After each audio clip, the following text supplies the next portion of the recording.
All right. Well, welcome everyone. As the message suggests, we are recording. We will be capturing the conversation, so that others who, weren't able to participate, right, can access that conversation and the information we're sharing. I'm Raul Alvarez. I'm the Executive Director for CAN, the Community Advancement Network. And we are having this series of expanding opportunity forums as a way of looking at sort of the economic recovery and kind of important issues related to that, the equity aspects, right, to that recovery and the challenges with that recovery and some of the strategies that we might look at as a community to support, our workforce and our businesses, right, who need searching for qualified employees and qualified candidates. And these series of forums is a follow-up to our Expanding Opportunity Summit that took place in November.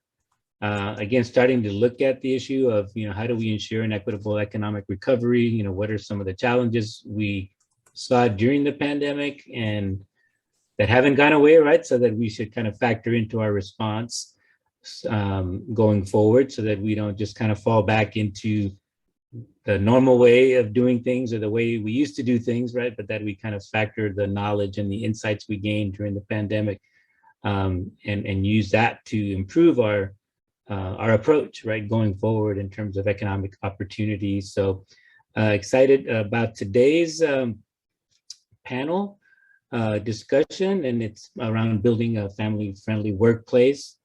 And do want to thank Early Matters Greater Austin and also United Way, our friends at United Way, and CAN partner United Way for helping us put this together. We couldn't have organized it without those partners. And before we get to kind of the panel conversation, we wanted to kind of share a few little background information, right, about family-friendly workplace. What do we mean, and sort of what is happening locally around this effort, right, to be a best place for working parents, not just individual businesses, but hopefully our community, right, to be a best place for working parents. So I'll see about sharing. It wouldn't be a CAN event without some slides and without some numbers and data. So here we go. And I can hit slideshow. The question is, can I hit start?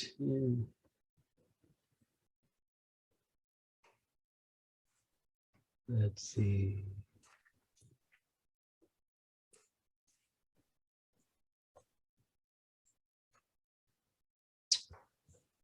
Let me do it over again. Yeah.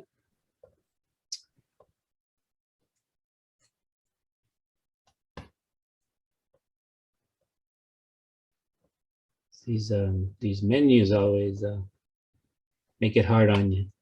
So here we go, slideshow.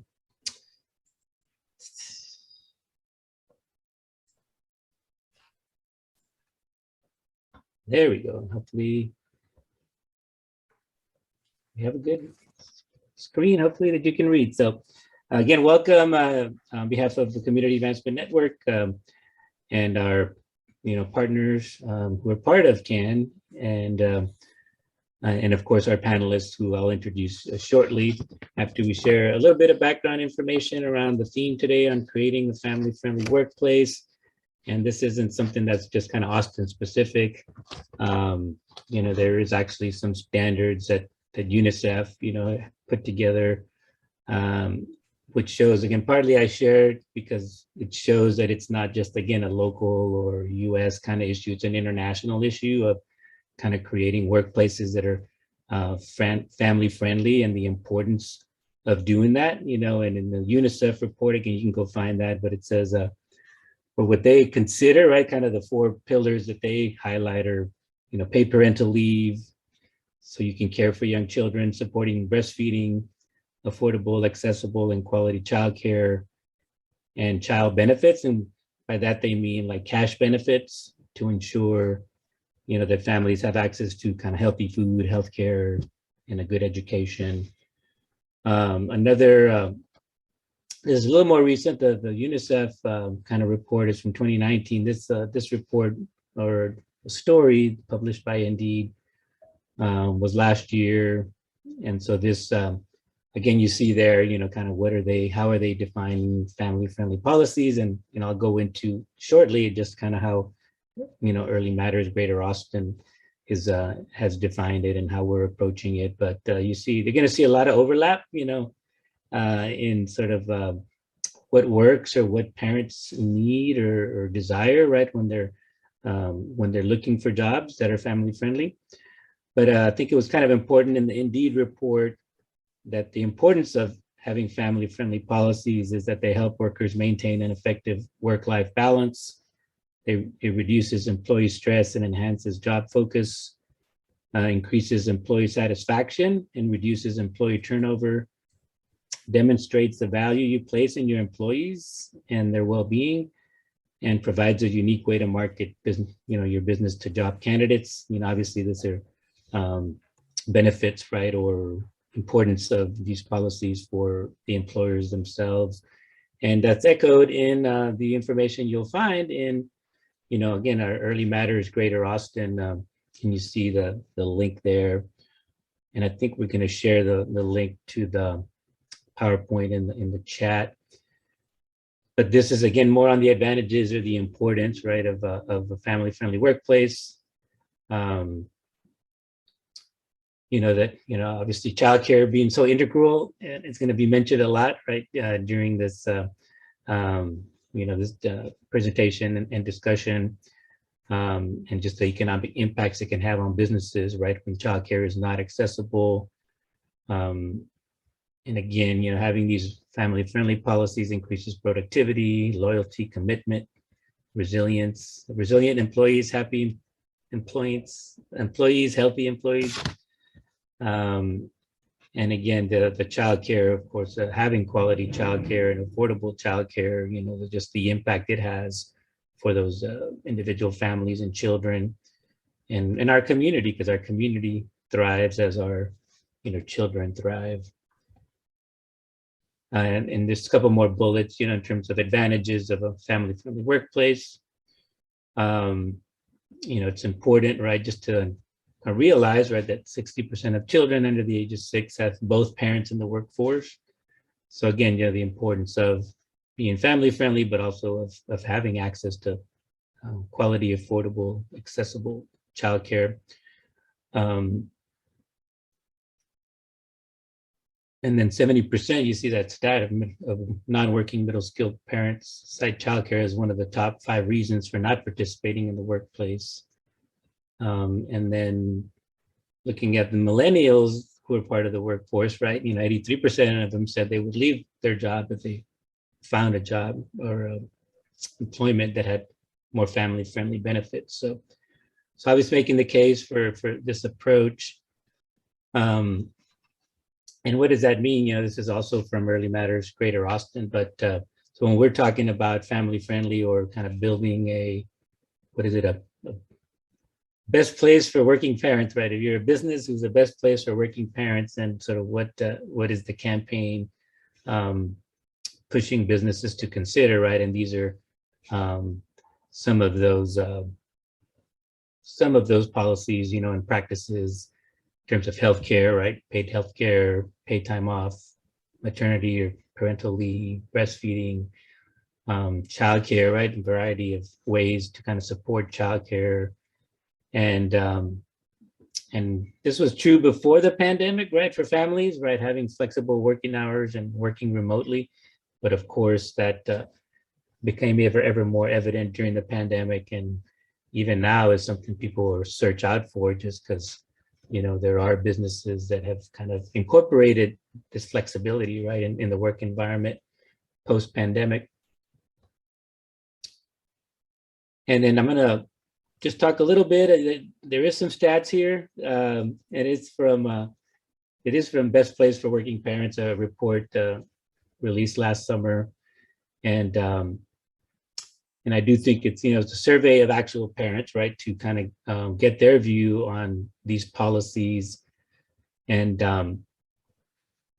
and really very diverse. Again, you might kind of, ask yourself, well, what is the best place for working parents? Kind of what's the equity component? Well, in this particular survey, about 65% of the respondents were individuals of color or people of color. So I think the needs for these kind of policies and supports, right, are important, across the board, for people of color. Also, and so here you see that, again, people, a large number of people might leave their job for a job that has better family benefits. Getting back to work for the respondents would require childcare, right, for most parents, and that large percentage, 80%, have difficulty paying for childcare because it's one of the biggest cost drivers in the family budget. And of course, large number, 3 out of 4 folks will need childcare to return to work. And most of them will need full-time childcare. And a lot of folk, or at least 1 out of 5, at least in terms of this particular studies, people say they don't want to return to work, and the childcare is the cost of childcare is one of the main reasons why. And so the key takeaways, again, and we'll kind of transition to hear more from our panelists and less from me.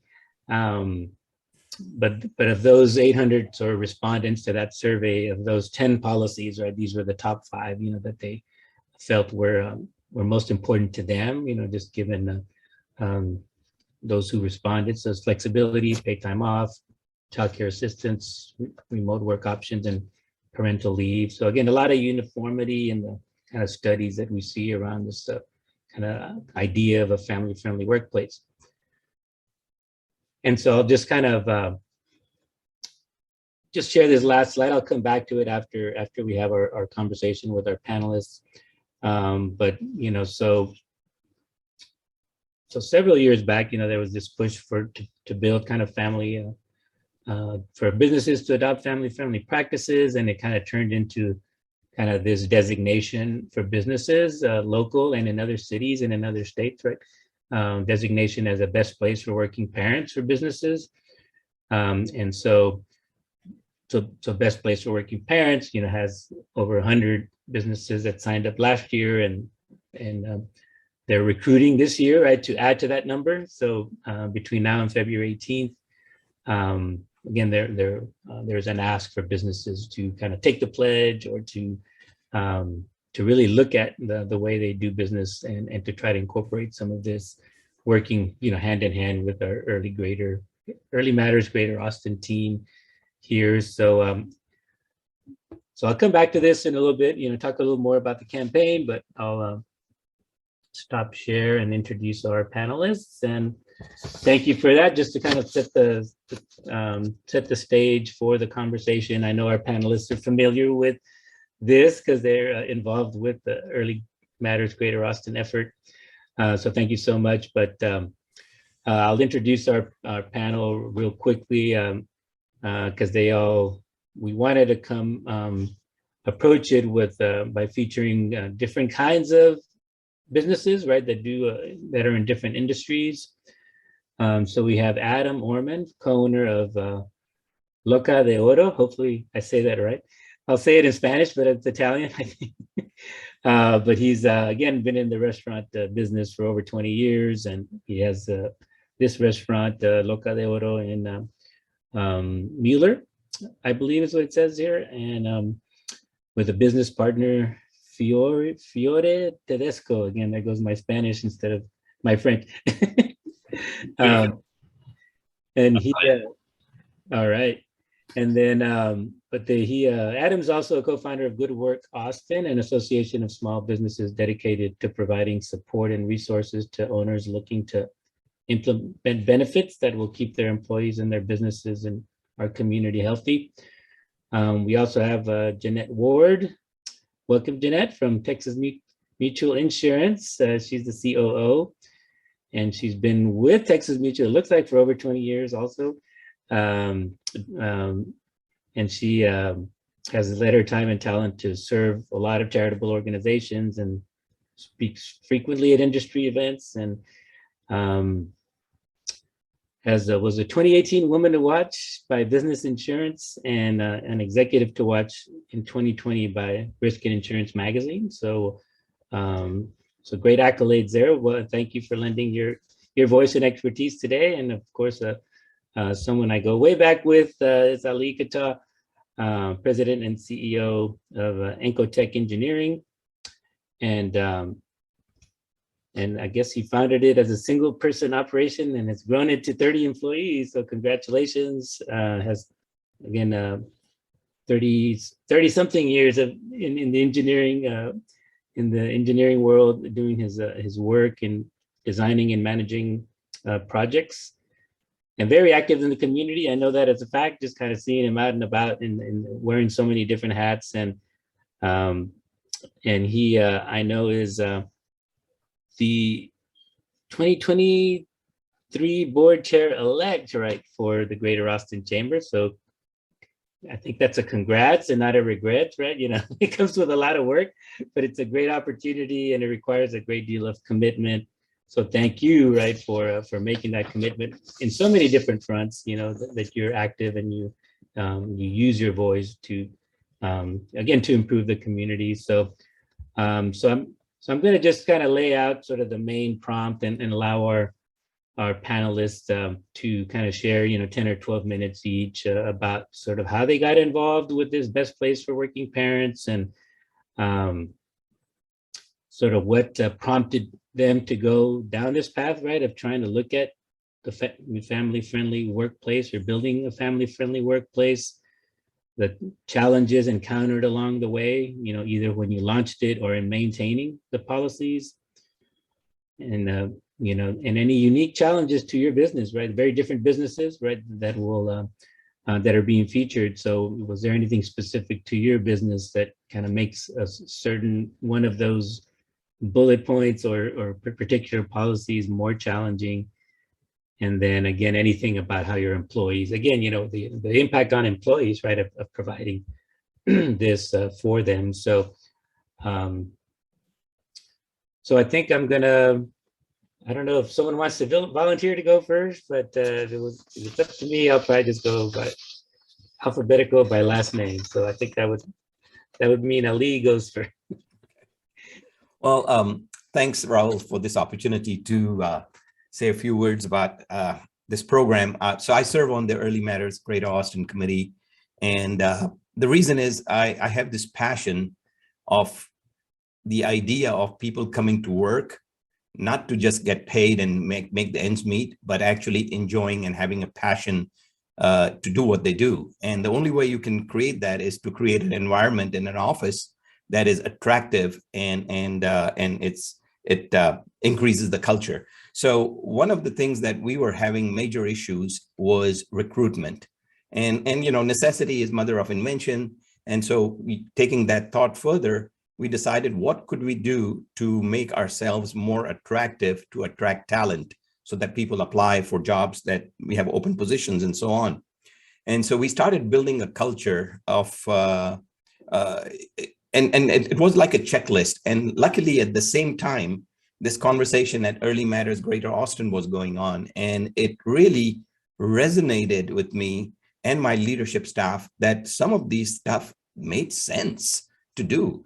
So we increased our PTO in our office to, I think we're one of the few firms that have such a high PTO, because we allow them to take off if they're sick, vacation, whatever they want. It's a bucket available. We went with that. It worked out really good for us. Medical, dental, vision, all that is given. So we've scored fairly well in the best place for parents, working parents.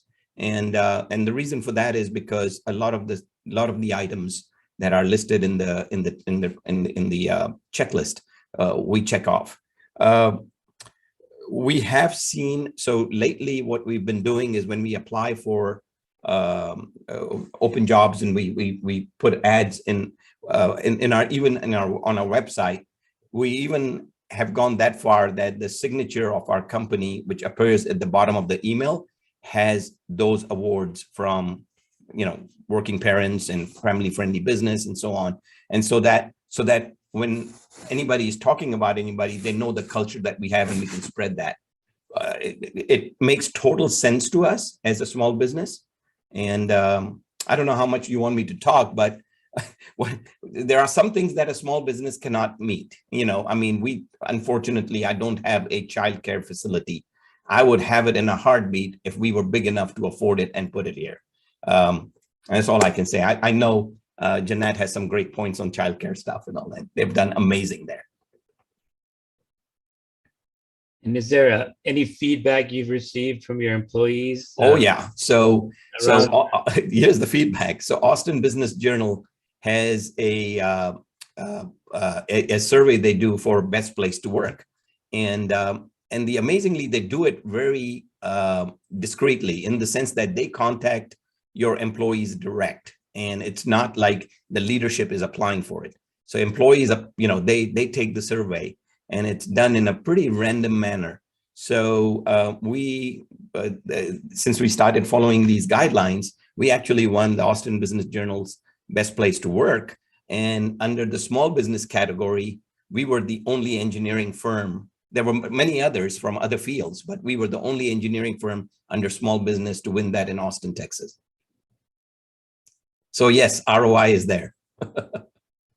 Well, excellent. Well, excellent. Thank you. Thank you so much for sharing. And we'll go to Adam to share about his experience in the restaurant industry, and with his good works, maybe folks also, if he's gleaned anything from working with other businesses that are kind of like-minded. I think you're muted. Yes, I see that. It wouldn't be a meeting if some gray hair didn't screw it up. So I want to start with a little bit of context, because you also talked about working with others and what prompted us to go down the path. The hospitality industry is the opposite of family friendly historically. This was not an industry this was an industry that was built to not have benefits and to not pay good wages. It was, I'll try and make this part quick. It was literally started with $0 wages, and the tipped minimum wage, which in Texas is still $2.13, was $0 initially, and was intended, and tips were intended for former slaves. So that in 140 some odd years has made its way from 0 to $2.13, and folks in our industry are still entirely dependent on their tips to pay everything, to pay rent, to pay transportation, to pay everything. So it is a 70% female workforce and a majority BIPOC workforce. So a large percentage of I didn't keep this one in my notes, how many parents are in the workforce, but one of the great myths that has sustained the lack of benefits and tipped minimum wage is that hospitality jobs are for college kids, and they're entry-level jobs for people who are on their way to something else. This is not true. This is not borne out by the facts. This has definitely not been borne out by the pandemic, when we saw how much families struggled who had been in hospitality. So, all of which is to say, we did not want to be that kind of business. We wanted to be a business where our cooks and our servers were able to stick around, where we had grown-ups, where we were able to support people who had families, and we started that by not paying that tipped minimum wage. Everyone was going to start above the federal minimum wage, and we were going to have a service charge to replace to basically replace tips as the bulk of their earnings, so that we could guarantee everybody a proper wage. You add on paid sick leave to that after a little while, once we were, and we've just sort of added benefits as we've been able to, and that was how we met Early Matters.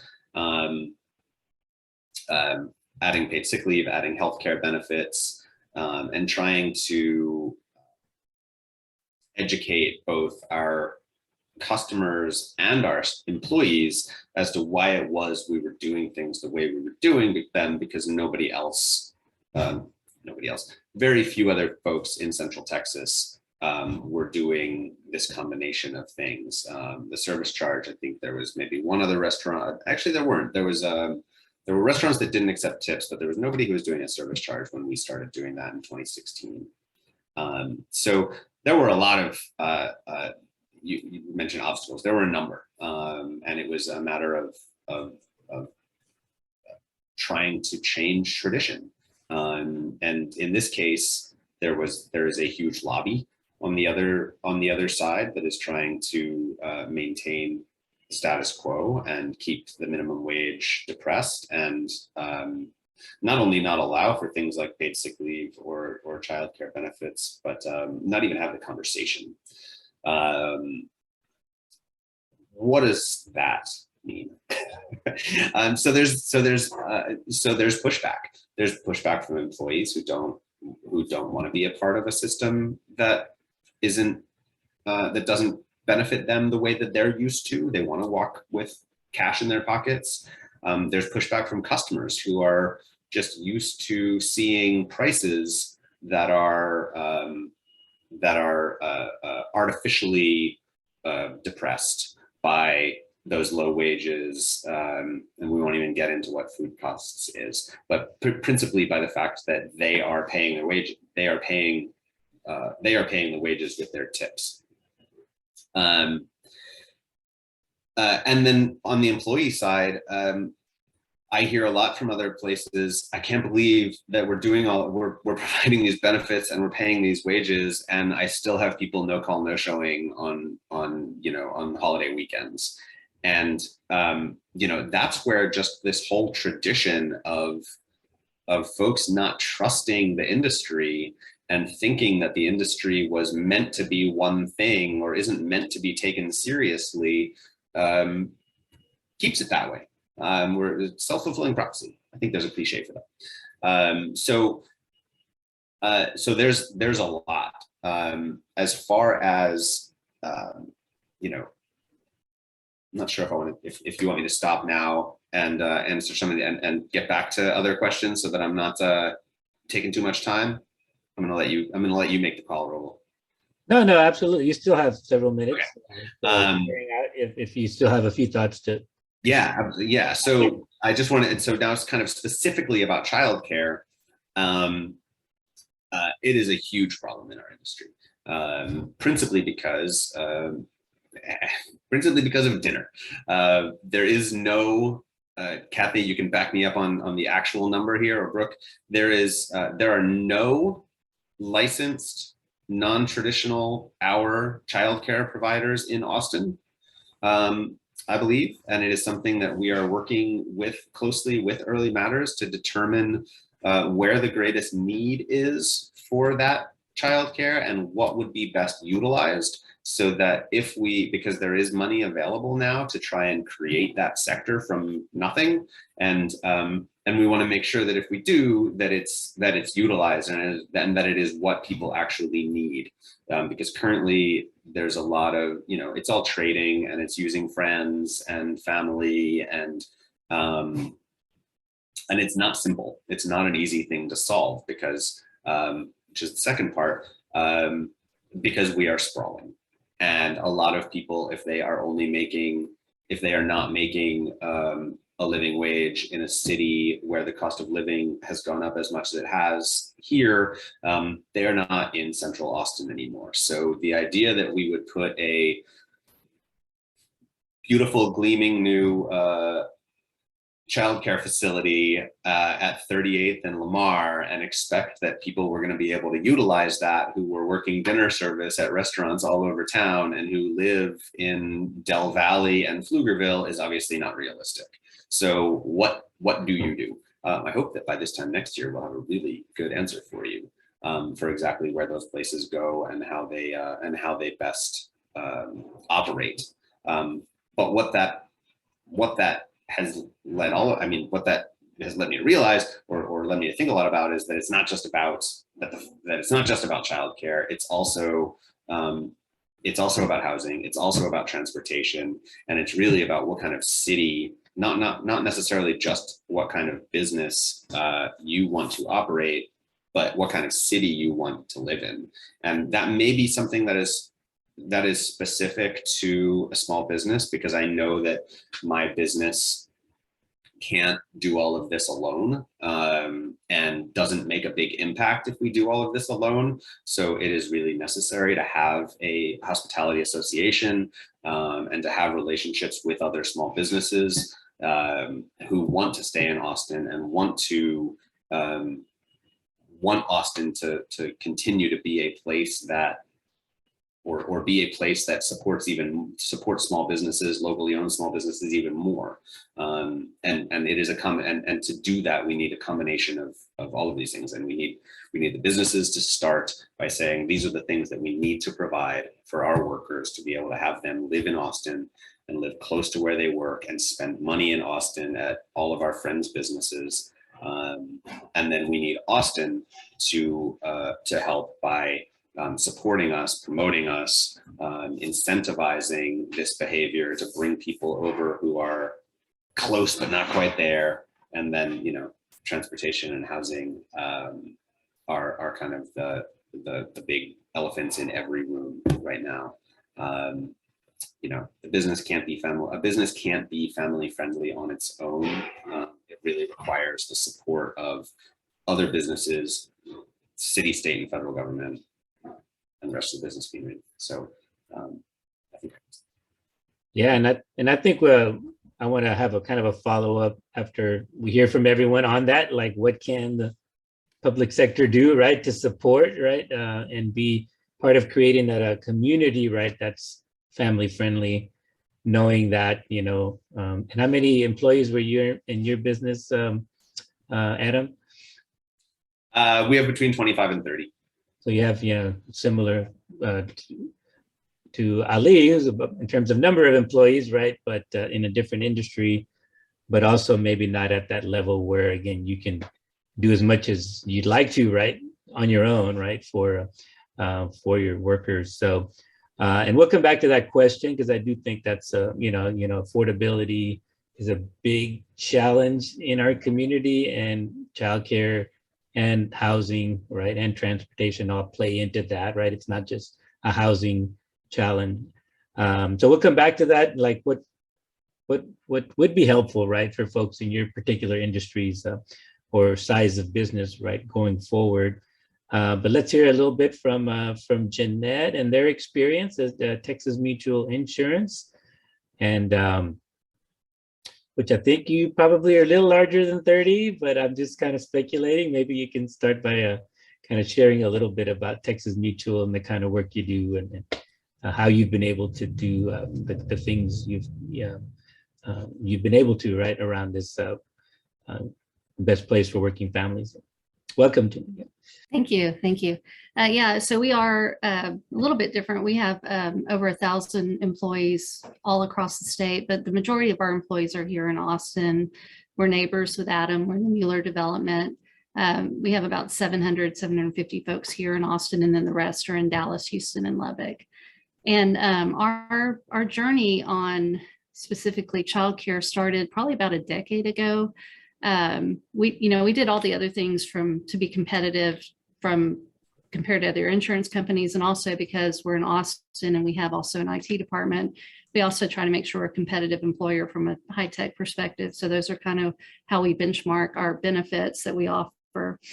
But when about 10 years ago, when we first started planning to build a new building to move our corporate headquarters to, that's when the childcare in our facility conversation started happening, where I was a proponent. Our CEO, Richard Gasco, was a big proponent of let's make sure we make space for childcare in the new building. And what was funny is we got a lot of pushback from some of my peers. There's like, oh, what about the traffic? What about, I don't know, are they going to be loud? But we kind of shut that down, because we also knew that we were actually losing employees to other companies that had childcare in their facilities. There were a couple in Austin. There aren't that many, but but that just, we were losing good employees, and it seemed like this is just a great opportunity to do that. And that was the whole basis of our decision to have a child care center in our new building. So fast forward a couple of years, we had to build it, and we started signing up. We signed a lease with our child care provider. And I attended a Leadership Austin event, and the councilwoman at the time, Delia Garza, spoke, and it was all about childcare in Austin. And it was my first time to really learn about the position we're in as a city. And this was still several years ago, that there are, just like there are food deserts, there are childcare deserts, the lack of quality and affordability. And so I just sort of became evangelized from that moment on. I came back and talked to our CEO and said, I'm really happy that we took the step that we did. It's very necessary. Now we have a quality childcare center, but we and it's a great center, but we didn't necessarily focus on affordability, because honestly, that wasn't in our original thought process. And that's kind of how I got involved with Early Matters Greater Austin. Is I've never met a problem I don't like to solve. And so I was very interested in how can we as businesses help solve this problem of affordability and just increasing both the amount of childcare services available and quality. And so now when I think about it, it's not just for today's workforce. It's not just helping make sure that the people ultimately come to work every day free of worry about their kids, where they are, how far are they having to drive to get from the childcare to work, and all of those things. But it's also about our future. When you look at some of the studies about brain development, if we're not providing quality early education to kids throughout the city, what's the city going to look like in the future? And if we're running really good people out of town because they can't afford it. I mean, I'm with Adam. There are so many complex, interconnected problems that I think we need to address as a community. So we did try to figure out other things we could do. I remember we were going to get with other businesses in Mueller and see if we could come up with a fund that would subsidize the care in the new center. But how sustainable is that in the long run? So that's where I really like participating in Early Matters Greater Austin, and welcome any business to do that, because it is an opportunity to advocate for policy change, because it's got to be bigger. As Adam said, an individual business can't do it. It's really got to be city, state, federal working together to take what is now a patchwork of solutions and maybe make something more sustainable that truly helps all the different businesses out there, that helps all our different communities and income levels and the needs that we have as this city becomes more and more unaffordable. So we appreciate the designation. We, like Ali, we put it on our, it's on all of our LinkedIn's and job advertisements, along with being a best company in Texas. We get good feedback from our employees for all our benefits, but we're also very interested at Texas Mutual in just helping solve the problem generally. And that's also why we're involved in this work. Yeah, that's, I think that's exciting, kind of to run at the problem and not, away from the problem, or just solve it for yourself and be happy, right? But I imagine that, the challenge with having a childcare center may be that there's more demand than there is available spots. And then again, I guess it's your provider who has to go through and determine who gets the slots. But I know in a lot of these childcare centers, they're hot commodities, right? Those to find good quality childcare. But how has that worked for you all, just in terms of, is it only specifically for your employees, right? Or is there a competition of sorts, right? We truly provided a lease to a provider who's responsible for managing. So our employees, among others, are invited to participate, but that's kind of as far as we took that. And then we went down, really, this was a learning process for what's subsidized childcare and how that works in the state of Texas. And I know that's kind of top on policy changes that I think that every business should be out there advocating for, because I know that's holding a lot of people back from entering the workforce or staying in the workforce. You know, I'm not an expert on it, but the income requirements, especially the income requirements, when you're potentially going to lose those subsidies, makes it hard for people to stay in the workforce. So I think we just have an opportunity to do so much better as a collective community and as businesses advocating for some really good policy changes that will strengthen all of our childcare needs in Austin, in Texas. Yeah, I think, you know, linking folks with available supports and resources is always something that we could do better at, and an opportunity, right? And I do think, you know, I didn't, Adam, when you finished your comments, I failed to mention that Kathy did put in the chat that there are less than 10 regulated kind of childcare providers that operate weekends and evenings, right? So to your point about the availability of childcare, and you know, for your industry, right? And I guess one thing, you know, maybe that each of you maybe could speak to is just kind of the employee retention, or Adam, maybe you specifically, because again, you're kind of going out there a little farther than most business, you know, restaurant or in the restaurant arena, right? And have you had you been able to kind of maintain your workforce more than before? Obviously, there's always kind of turnover, but I know you mentioned what happens on holidays, and your ability, right, to kind of keep operating the way you want to. But anything on that, just in terms of these policies, and anything you've noticed, right, in terms of, you know, obviously we've talked about employees being happier, but does that translate into, you know, a little more loyalty and retention, right? Better retention for you and your business. Yeah.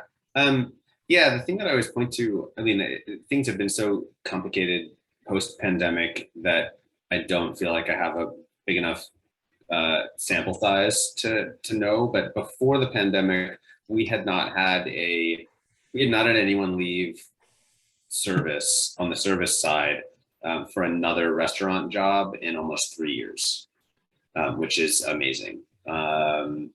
It's tricky because, and that was where the majority of people with families were. So there was still reasonable, but less turnover than in the kitchen. But we also didn't have any parents. We did not have any.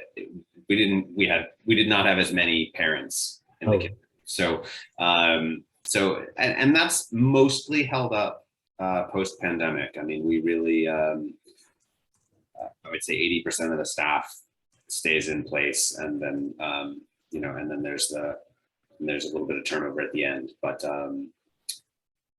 it's a combination of I think all the things that we do to try and make it a more friendly workplace, a safer workplace. Flexible scheduling is a big deal. This is another thing that'll come as a surprise to most people outside of the hospitality industry. We make sure to get a month of the schedule out to our employees at a time, and it is typical for folks to say, I don't know when I'm working next week. I won't know until they put the schedule out on Sunday night. That is kind of an industry standard. So, you know, we have a long way to go, and it's a low bar, but it has definitely helped with both happiness, with both job satisfaction and retention. Is that your experience too, Jeanette or Ali? Anything, any differences or any anecdotes right around that? Just yeah, turnover or retention. I'll go. Yes, retention has been really good. We hired in a COVID environment, which we thought business would be slow and remote working would be a challenge, typical ideas for entrepreneurs and business leaders. And it turned out quite the opposite. And we had our most amazing year last year. And we hired 5 people. So we're 35 right now. So 5 people were hired just in 18 months. And so, which was very difficult to find that talent before. And so I think one of the attractive thing is that when we advertise, we mentioned that we're a family-friendly business and we take care of and the culture has really resulted in more opportunities to get better resumes. And people are applying to our firm, and we're pretty proud of that. One thing I would like to say, something that I did as a CEO, this was 12 years ago. So no idea of any community engagement or anything, but it was something that was in my heart. And we were at that time, 12 to 14 years ago, we were at about 12 people in the office. One of the things that I strongly believe is that education should not have a price on it. Education should be available to whoever wants it. And so when I hired some employees and they were on with me for a couple of years and I thought they were loyal, I gave them the option of, I asked them the basic question, how much student loans do you have? And how much payment do you make? And when I heard those, I was like flabbergasted that they were just making payments to just pay the interest and the principal was not getting paid. And that was really something that hit my heart. So what I did is at the firm, we took over their loans and we paid those loans off so that what would happen is that instead of interest, so we gave them interest-free loans. So we didn't have the capacity to take it over, but now every payment that they were making towards the loan was going straight towards the principal. And that's where I think the resonation of the heart and the social equity portion came in our firm, that we got to be a firm that people would strive to work for. And so we've been doing good. We're pretty happy to be a part of this program, and it's getting good results for us. Thank you. Yeah. You're taking that to a whole other level there, Ali. That's amazing. Thank you for sharing that. Jeanette, anything to add just on kind of employee, satisfaction, retention? Yeah, I would say through the pandemic, we fared really well. I mean, we shut down and everyone started working from home. Luckily, we had the technology to support that, and all our employees were very grateful, I believe, based on feedback.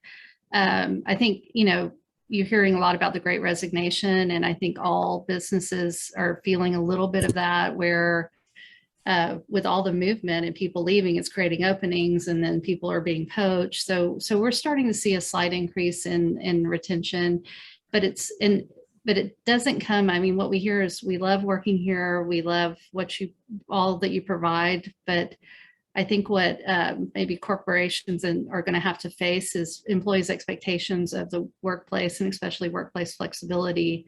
Now that everyone has seen the capabilities of being able to work from home, it's hard to put the genie back in the bottle and imagine a world where you're in the office 8 to 5 every day wearing high heels, which I've given up high heels forever. I'm never wearing them again. And other, just all the things in corporate America that were sort of sacred before seem to be, we got to let go of them and learn how to be different. So I feel like we were already on the right track with our family practices, with the exception of flexibility has now risen to the top of the list for our employees. And we're actively working on what that means and how do we meet both the needs of our maintaining our culture and maintaining collaboration and innovation, and acknowledging that people's work-life balance can be better in a more flexible work from home environment in corporations. So that's kind of where we're focusing a lot of our efforts right now to retain our talent.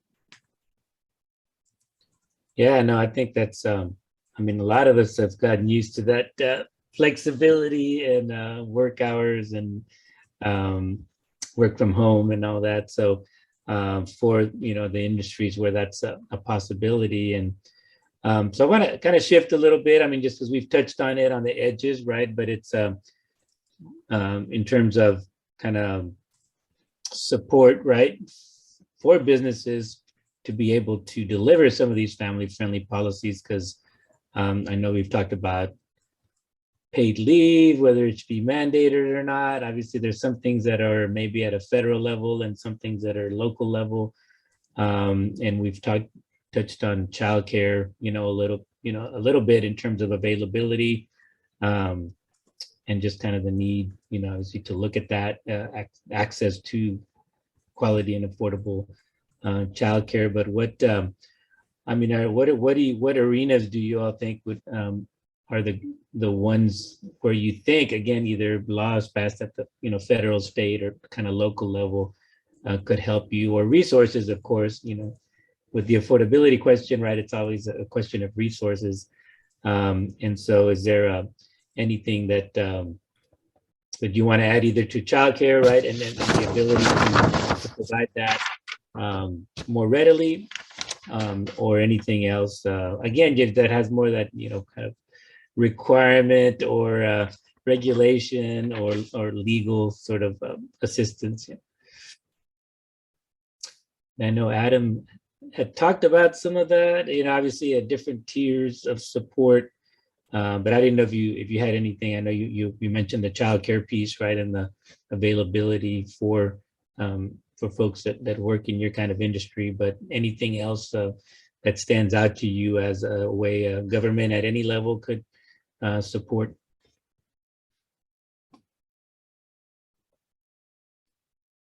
Or is it? This is a Kathy question. I think we haven't talked about incentives specifically around childcare with council, but I think that it doesn't seem that dissimilar to sort of the paid sick leave fund that we have discussed to some extent with the city, and that some cities have set up during the pandemic after the FFCRA reimbursements lapsed. There were a couple of cities that set up paid sick leave funds that you could tap into. I think that there could certainly be something around that. There was also a conversation around wages that we had around sales tax incentives. So I think that there are small things that could be done to nudge people. We're not talking about a lot of money, I don't think, and the business would. What we've talked about with Early Matters are different ways that businesses can make them affordable, whether it's vouchers, whether it's creating like a shared childcare network that would be much less expensive and more flexible. There are a couple of cities that are experimenting with something like that.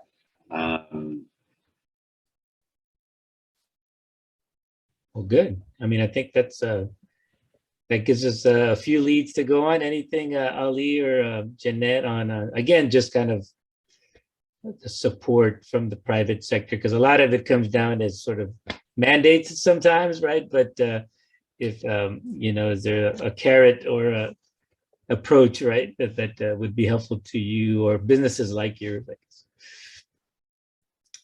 I'll just, oh wait, I think Ali's speaking, but I'll go. You're muted.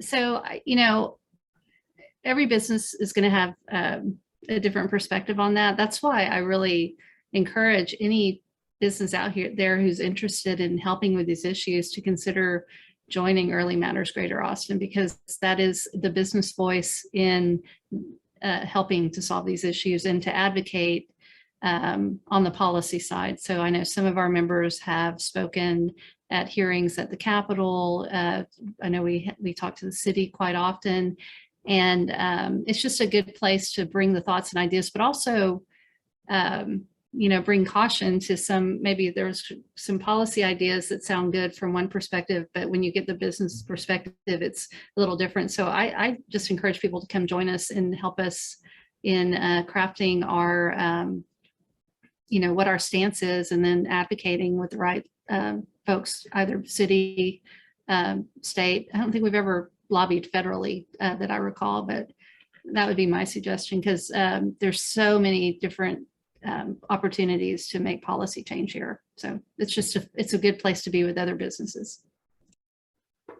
Yeah, and I think that's obviously it's a good umbrella, right? You know, building a family-friendly workplace, right? That maybe it in the halls at the state capitol or U.S. Capitol, right, will be received regardless of, you know, party status. So I do think that's something important to note. And back to Ali, I think you had something to add. So I would completely agree with Adam and Jeanette's view. You know, policy and promotion and ideas, these need to be spread in the community. But I also think, and I think small businesses who do not have childcare facilities available, we know that those parents are going to be experiencing extra cost. We know the cost of childcare. So what we do now, you know, if this is an internal thing and all that, at the end of the year when we distribute bonuses, we do keep that in mind so that we can make it up in some shape or form to the employee that have children and all that, because we know childcare. So we run, we call it's a small company, 35 people, so we call ourselves the Encotech family. So we actually treat it like, I mean, if there is a issue with one employee, everybody knows in the office, and we work to solve it. But to everybody who is on the who's here on this Zoom chat and so on, I would highly recommend that if your business is not part of the family friendly and best place for parents, please sign up for that. The Austin Chamber did, and they are now part of the team. And so, and I think all the minority chambers are working on it too. I think most of them already have it.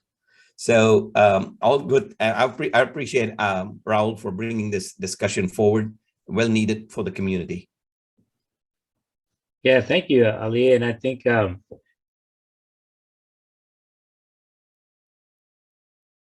understand kind of what this is, and that it looks different, you know, for different businesses, and right. And that I mean, I will note, I mean, I know Councilmember Togo has been sharing in the chat. Thanks for being here, Councilmember, and for your support. I know the city has been supportive on a lot of our requests from the Child Care Council. I am a member with Kathy McCourse, right, on the Child Care Council and others.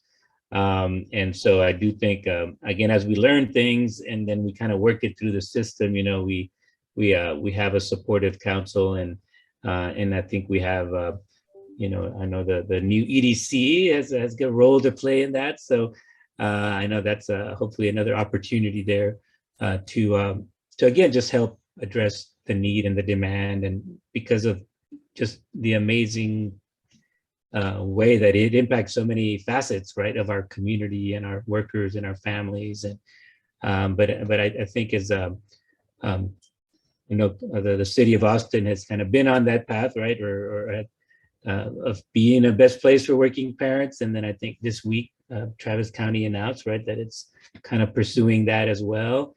So we're very kind of thankful of our city and county partners on this, right, kind of leading by example, but also obviously creating that kind of environment for their employees, but also just investing, right, in childcare. And we saw just a lot of incredible response during the pandemic, and hopefully we can keep some of that going, right, coming out of the pandemic, you know, with some of those lessons learned that we can.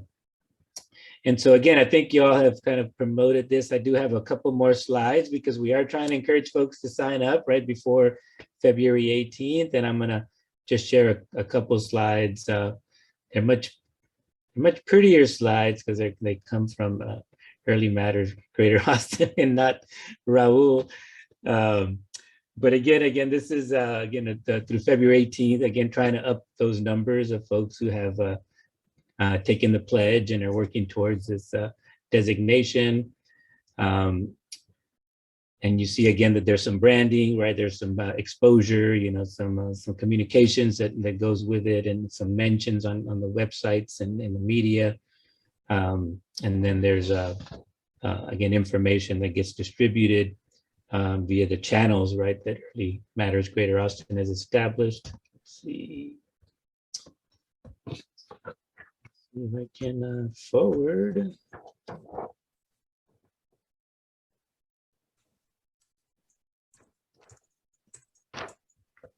There we go. And again, just a quick reminder of sort of what, what are these kind of 10 policies, right? It's a slightly different graphic here, but it breaks it up more by category of benefits, right? And so you have the core benefits, family resources, flexibility, and company culture. So again, that's kind of when we're talking about kind of best place for work.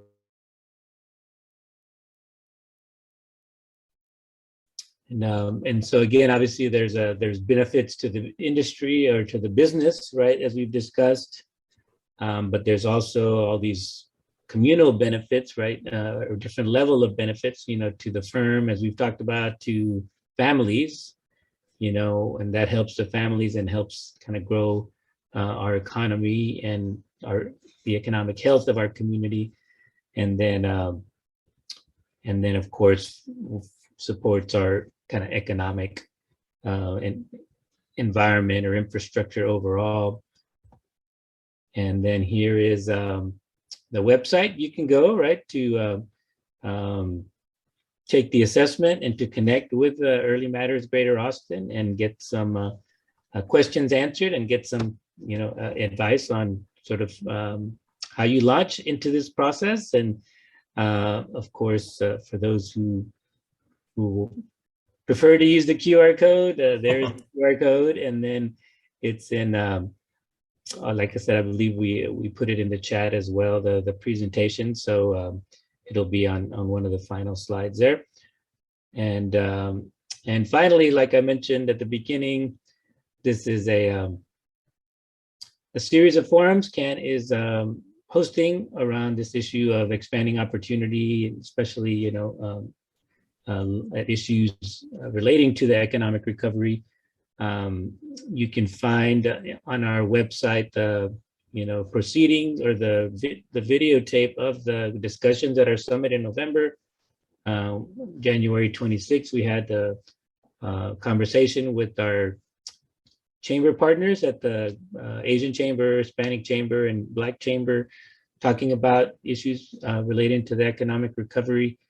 And we'll have an event later this month on women, post-pandemic economic recovery and the unique issues women have faced in this, again, during the pandemic and just coming out of the pandemic as well.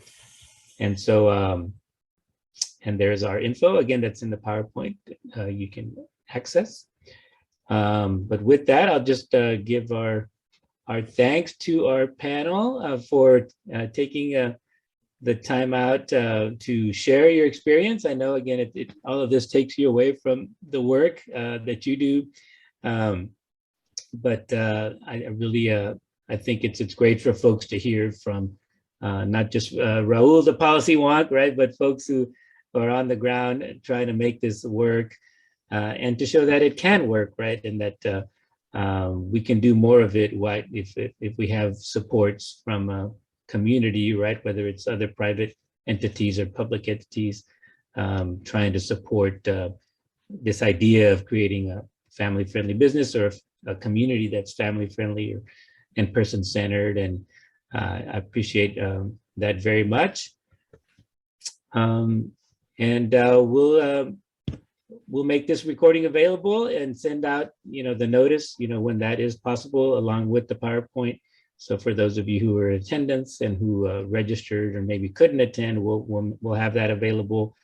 And this will inform the conversation our board is happening, the Community Advancement Network, on trying to find out what's the best way for our 26 CAN partner agencies, right, to focus in on on ensuring an equitable economic recovery. And I think this conversation will greatly inform that conversation, and hopefully whatever charge they give to me and Jelena and Carlos going forward, on this issue, and hopefully we can maintain our contact with y'all, right? Because I do think that there's a lot to be learned from folks who are out there and actually doing the work or trying to do the work or trying to do the right thing.